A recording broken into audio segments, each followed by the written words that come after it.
قربانی کا جانور خریدنے کے لیے سفر کرتا ہے، ہر قدم کے بدلے میں جو کہ وہ چلتا ہے 10 نیکیاں اس کو ملتی ہیں، 10 گناہ اس کے مٹائے جاتے ہیں اور 10 درجات اس کے بلند ہوتے ہیں۔ پھر جب وہ جا کے جانور کے مالک سے بات کرتا ہے تو وہ جتنی باتیں کرتا ہے وہ باتیں اس کی تسبیح میں شمار ہوتی ہیں۔ پھر وہ جب قربانی کے جانور کے مالک کو جو ہے وہ پیسے دیتا ہے نقد، تو ہر روپے کے بدلے میں اسے 700 نیکیاں ملتی ہیں۔ سبحان اللہ۔ پھر وہ قربانی کا جانور لے کے جب آتا ہے، قربانی کے دن وہ جانور جب زمین پر لٹاتا ہے، 7 زمین سے لے کر 7ویں آسمان تک کی مخلوق اس کے لیے دعائے مغفرت کرتی ہے۔ سبحان اللہ۔ اور مزید سنیے، حضرت علی رضی اللہ تعالی عنہ فرماتے ہیں کہ قربانی کا جانور جب ذبح ہوتا ہے، اس جانور کے خون کے جتنے قطرے گرتے ہیں، ہر قطرے کے بدلے میں اللہ تعالیٰ 10 فرشتے پیدا فرماتا ہے جو کہ اس قربانی کرنے والے کے لیے قیامت تک بخشش کی دعا کرتے رہتے ہیں۔ سبحان اللہ۔ دیکھیے کتنی برکات ہیں قربانی کرنے کی۔ بعض لوگ تو ایسا بھی کر لیتے ہیں کہ طاقت بھی ہوتی ہے، پیسے بھی ہوتے ہیں، لیکن قربانی اس لیے نہیں کرتے کہ قربانی کے دن مہمان آئیں گے، بیٹی آئے گی، فلاں آئے گا، فلاں آئے گا، تو ان کو جو ہے وہ ہم کو کھلانا پڑے گا، مہمان نوازی کرنی پڑے گی۔ یہاں تک کہ قربانی کا جو خرچہ آتا ہے اس سے بھی بڑھ کر جو ہے وہ مہمانوں پر خرچ کر لیتے ہیں، لیکن کہتے ہیں ہم تو طاقت نہیں رکھتے، ہم تو قربانی کر ہی نہیں سکتے۔ تو دیکھیے مہمانوں پر تو اتنا کچھ خرچ کر دیا جو کہ قربانی کے خرچے سے بھی زیادہ خرچہ کر لیا، لیکن قربانی کرنے کا نام بھی نہیں لیتے۔ تو ذرا ان سے میری مؤدبانہ گزارش ہے کہ مہمانوں کی مہمان نوازی کرنا بھی اچھا عمل ہے، یہ مستحب عمل ہے، لیکن قربانی کرنا جو ہے وہ واجب ہے۔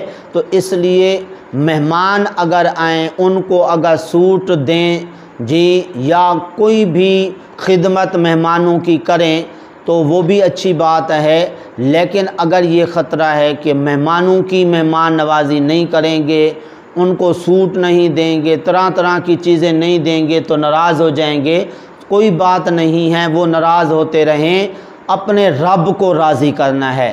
آقا کریم صلی اللہ علیہ وسلم نے فرمایا تم جب تک اپنے رب کو راضی کرنے کی کوشش کرو گے، رب جب راضی ہو جائے گا تو بندے خود بخود راضی ہو جائیں گے، کیونکہ اللہ ان کو راضی فرما دے گا۔ اگر رب ناراض ہو گیا تو اس صورت میں پھر وہ جن بندوں کو تم نے راضی کرنے کی کوشش کی وہ بندے بھی راضی نہیں رہیں گے، وہ بھی ناراض ہو جائیں گے۔ تو اس لیے ان مہمانوں کی وجہ سے یا بیٹیوں کو تحفے تحائف دینے کی وجہ سے قربانی سے غفلت نہیں کرنی چاہیے، اور قربانی ضرور کرنی چاہیے، اور اسی قربانی کے ذریعے اللہ تعالیٰ گناہ مٹاتا ہے، رزق وسیع فرماتا ہے، اور دل کی جو بیماریاں ہیں وہ اللہ تعالیٰ دور فرماتا ہے۔ اور جو حضرات بڑے جانور کی قربانی کرتے ہیں اور اکیلے کرتے ہیں، ان سے گزارش ہے کہ ایک آدھی قربانی اور ایک آدھا حصہ آقا کریم صلی اللہ علیہ وسلم کی طرف سے ضرور کریں، کہ اس صورت میں جو بھی لوگ آقا کریم صلی اللہ علیہ وسلم کی طرف سے کی ہوئی قربانی کا گوشت کھائیں گے ان کو کئی فوائد نصیب ہوں گے، جن میں سے ایک یہ ہے کہ جو بچہ کند ذہن ہو، پڑھائی کے اندر اس کا ذہن نہ چل رہا ہو، وہ آقا کریم صلی اللہ علیہ وسلم کی طرف سے کی ہوئی قربانی کا گوشت کھائے گا، اللہ اس کا ذہن کھول دے گا، اس کا حافظہ تیز کر دے گا۔ اسی طرح جو بندہ گناہ گار ہوگا، گناہوں کے اندر وہ اپنی زندگی گزار رہا ہوگا، وہ جب گوشت حضور کی طرف سے کی ہوئی قربانی کا کھائے گا وہ گناہوں سے باز آ جائے گا۔ اور اسی طرح جس بیماری کا مریض ہوگا تو اس بیماری سے اللہ تعالیٰ شفا یاب اسے کر دے گا، کس وجہ سے؟ آقا کریم صلی اللہ علیہ وسلم کی طرف سے کی ہوئی قربانی کا گوشت کھانے کی وجہ سے۔